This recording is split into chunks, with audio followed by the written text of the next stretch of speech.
Hello नमस्कार मंडळी. तर आज संडे स्पेशल होतं चिकनला चांगलं धुवून घेतलं आणि हळद मीठ पण लावलं.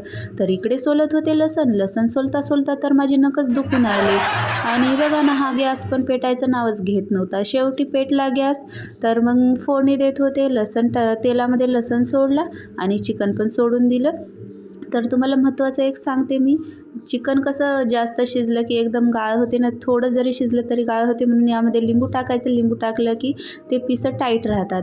आणि अजून एक सांगते तुम्हाला, म्हणजे जेणेकरून तुमची पण भाजी चांगली होईल. तर मी यामध्ये टाकत असते हरभऱ्याची डाळ आणि तांदूळ. त्याला भाजून घेते मस्तपैकी आणि बारीक करून 2 चम्मच फक्त टाकले की आपल्या भाजीची ग्रेव्ही एवढी छान होते ना, खूपच छान होते. आणि आपण ते कशामध्ये पण टाकू शकतो. वांग्याची भाजी असो की सोयाबीनच्या वड्या असो, ग्रेव्हीच्या प्रत्येक भाजीमध्ये त्याला टेस्ट पण चांगली येते. मला तुम्हाला विचारायची होती एक गोष्ट, की तुम्हाला शुद्ध मराठी भाषेतले व्हिडिओ आवडतात की आपल्या गावठी भाषेतले?